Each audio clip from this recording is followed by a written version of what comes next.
नमस्कार, super India news TV में आपका स्वागत है। मैं हूं राजेश आर्य। आइए देखते हैं आज का विशेष समाचार सहारनपुर से। सहारनपुर आर्य समाज जनक नगर सहारनपुर में गत वर्षों की भांति इस वर्ष भी बच्चों का एक बाल संस्कार शिविर दिनांक 5 जून से 12 जून तक प्रतिदिन सुबह 7 बजे से 10 बजे तक आयोजित किया गया। शिविर में बच्चों को नैतिक मूल्यों, संस्कार, यज्ञ, हवन, धर्म शिक्षा, योगासन व प्राणायाम आदि संस्कार विभिन्न विद्वानों द्वारा सिखाया गया, जिससे संस्कार व संस्कृति के विषय में नई पीढ़ी रूबरू हो सके। इस अवसर पर बच्चों को ही यजमान बनाकर तथा उनकी रुचि अनुरूप विभिन्न क्रियाकलाप बच्चों से ही संचालित कराए जा रहे थे। शिविर में आचार्य शिव कुमार शास्त्री के प्रवचन, डॉक्टर अशोक गुप्ता का खेल व बच्चों को समझाने, सुभाष मेहता द्वारा प्राणायाम तथा अवनीश आर्य के राष्ट्रीय गीत, राम रतन आर्य के कुशल संयोजन के साथ ही अरुण अंज रोहिला, निर्मला आर्य, विनोद उज्जवल, खुशी, डॉक्टर प्रीतम सिंह तथा आर्य समाज जनक नगर के समस्त पदाधिकारी एवं समस्त सदस्यों ने अपना अपना सक्रिय योगदान भी दिया तथा प्रतिदिन प्रसाद की भी व्यवस्था में सहयोग किया। रविवार को समापन समारोह में ओम पटका पहनाकर अतिथियों का सम्मानित भी किया गया। मुख्य वक्ता अनुराग आर्य ने बच्चों से पूर्व अभिभावकों को संस्कारवान होने की सलाह भी दी और कहा कि घर में सतत संस्कार की शिक्षा देते रहेंगे तो देश व समाज उन्नति करेगा। इस प्रयोग व प्रयास के लिए उन्होंने जनक नगर आर्य समाज की प्रशंसा की और सदैव अपना योगदान देने का भी आश्वासन दिया। इस प्रोग्राम में मुख्य अतिथि श्री अनिल आर्य ने कहा कि आर्य समाज जनक नगर सहारनपुर लगभग 2 दशकों से ये संस्कार शिविर आयोजित कर समाज को, नई पीढ़ी को निरंतर मार्गदर्शन कर रहा है। अध्यक्षता कर रहे जिला प्रधान जी श्री मांगेराम आर्य ने बच्चों को आशीर्वाद दिया और जगह जगह इस तरह से शिविर आयोजित कर बच्चों को संस्कारित करने हेतु प्रोत्साहित करने पर भी बल दिया। कार्यक्रम को अवनीश आर्य, सुभाष मेहता, राम रतन आर्य, अंजू रोहिला, नसीब सिंह वर्मा ने भी संबोधित किया। इस अवसर पर आर्य समाज के लोगों के अतिरिक्त सैकड़ों बच्चों ने प्रतिभागियों के रूप में अपने माता पिता सहित भाग लिया। नगर के गणमान्य लोगों ने इस कार्यक्रम की सराहना भी की। कार्यक्रम के विभिन्न प्रतियोगिताओं का आयोजन हुआ, जिसमें विषय जल ही जीवन है वह क्या ईश्वर है आदि के लिए पारितोषिक दिया गया। इसके अतिरिक्त सभी प्रतिभागियों को पुस्तक व प्रतीक चिन्ह भी भेंट किया गया। तो मेरे साथ बने रहिए सुपर इंडिया न्यूज टीवी की ब्रेकिंग न्यूज के लिए। नमस्कार, मैं हूं राजेश आर्य। आइए देखते हैं इस प्रोग्राम की झलकियां।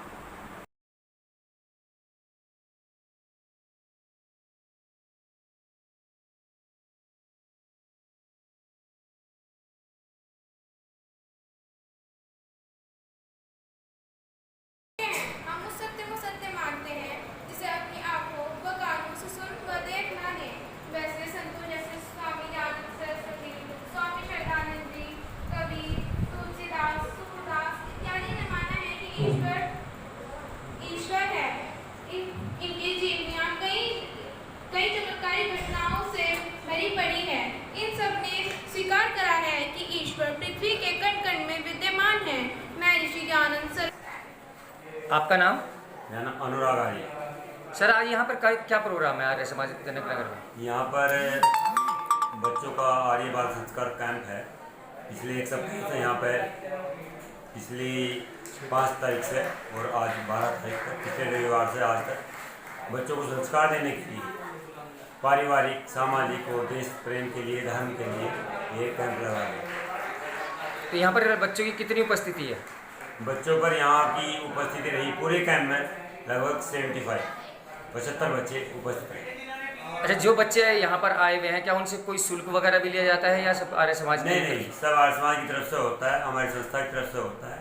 बच्चों को कोई शुल्क नहीं, निःशुल्क उनकी व्यवस्था की जाती है। तो यहाँ पे आर्य समाज में क्या पहले भी इस प्रकार के प्रोग्राम हो चुके हैं? हाँ, या समय समय पर होते रहते हैं? समय समय पर, और बल्कि ये आर्य बाल संस्कार शिविर हमारा 2003 से 20 वर्ष हो चुके, लगातार प्रतिवर्ष लगता है।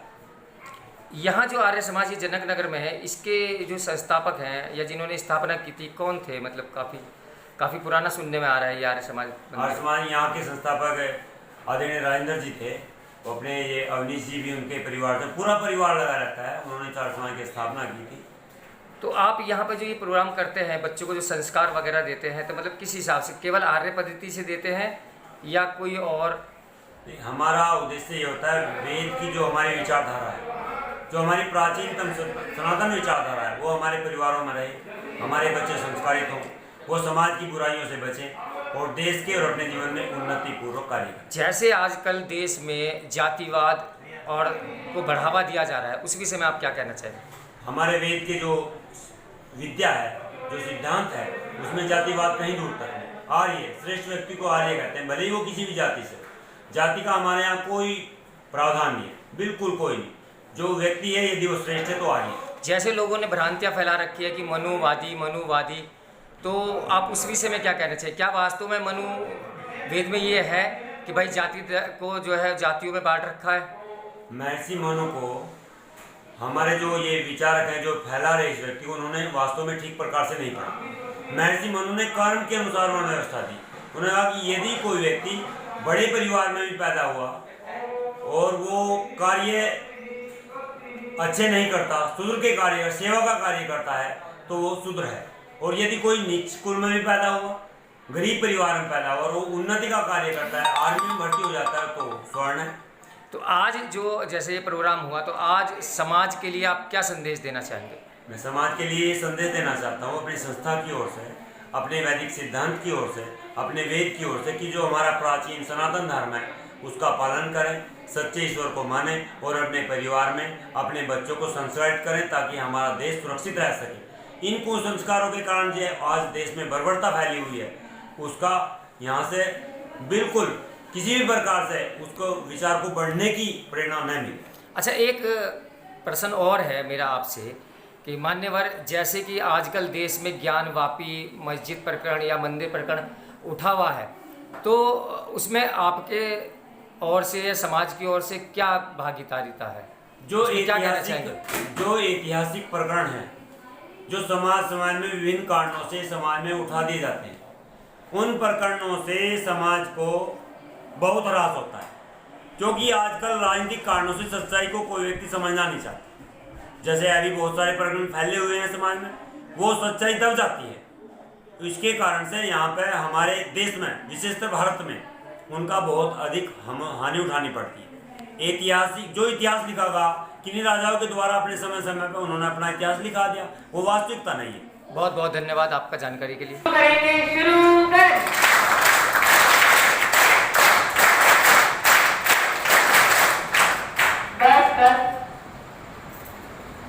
चलिए, अब ढोलक ताल स्थिति जल्दी बनाइए। ढोलक ताल स्थिति अभी बजाना नहीं है, केवल स्थिति बनाइए पहले। क्या आवाज है? बारिश शुरू हो गई है। 2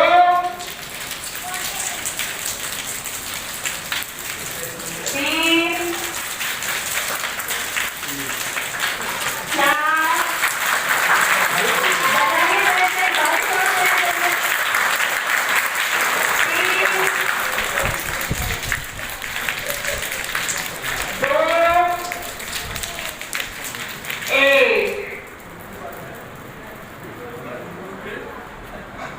चलिए, कमर गर्दन सीधी रखिए। चलिए, इंजन ताल स्थिति। जैसे जैसे मेरा हाथ चलेगा, ऐसे ही ऐसे आपको ताली बजानी है। ठीक, चलिए। 1 2 3 4।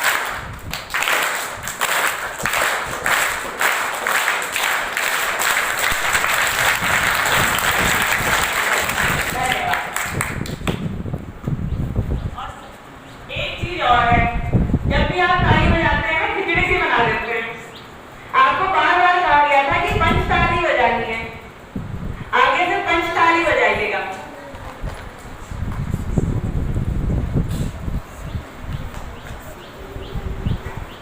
धन्यवाद मंजू मैडम का। बच्चों, कल आपकी एक प्रतियोगिता हुई थी जिसमें ईश्वर क्या है, क्या ईश्वर है, क्या ईश्वर है, इसके पक्ष में कुछ बच्चों ने नाम दे रहा हूँ। पक्ष में अनुष्का ने प्रथम पुरस्कार दिया था।